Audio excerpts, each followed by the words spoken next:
First day ಪೇಪರ್ದಾಗ ಬಂದಾಗ ನಮ್ಮ ವಿಧಾನ ಪರಿಷತ್ ವಿರೋಧಿ ಪಕ್ಷ ನಾಯಕರಾದ ಚಲವಾದಿ ನಾರಾಯಣ ಸ್ವಾಮಿಗೆ ಹೇಳಿದ್ದೆ, ಇದನ್ನು ನೀವು ಭಾಳ ಗಂಭೀರವಾಗಿ ತೊಗೋಬೇಕು, ಇದೆಲ್ಲ ಹಗಲೆಲ್ಲ ಮಾಡ್ತಾರೆ. ಅದು ಬೆಳಗಾವಿದಾಗಿದ್ದವ್ರು ಮಾಡಿದ್ದು, ಹೊರಗಿನವರಲ್ಲ. ಮೊದಲು ಶುರು ಆದದ್ದು ಬೆಳಗಾವಿದಾಗ ಮಾಡಿದ್ದು, ಮತ್ತು ಪ್ರತಿ ಸರಿ ಹಿಂಗೆ ಮಾಡ್ತಾರೆ ಅವರು.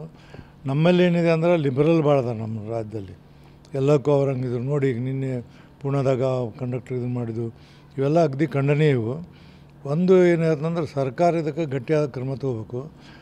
ಅವರು ಎಲ್ಲ ಪ್ರತಿಯೊಂದನ್ನು ನಮ್ಮ ರಾಜ್ಯ ಮೇಲೆ ಭಾಳಷ್ಟು ಡಿಪೆಂಡ್ ಇರ್ತಾರೆ ಅವರು. ಈಗ ನೀವು ಸೊಲ್ಲಾಪುರಕ್ಕೆ ಹೋಗ್ರಿ, 70 to 80% ಕನ್ನಡ ಮಾತಾಡ್ತಾರೆ.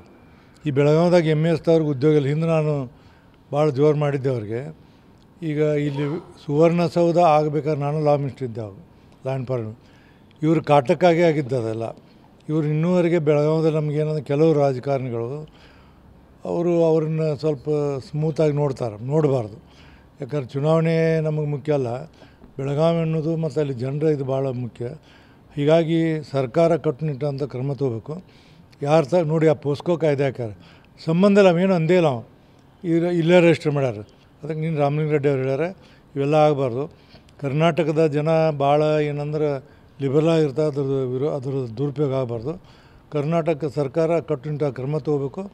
ಯಾವುದೇ ಪರಿಸ್ಥಿತಿಯಲ್ಲಿ ಬಸ್ ಬಂದ್ ಮಾಡಿಬಿಡ್ಬೇಕು. ನಾಳೆ ಅವ್ರು ಬಸ್ಸಿಗೆ ಬೆಂಕಿ ಹಚ್ಚಿದ್ರು, ಮತ್ತೊಂದು ಮಾಡಿದ್ರು, ಲಾಸ್ ಅದು ಆಗ್ತಿದೆ.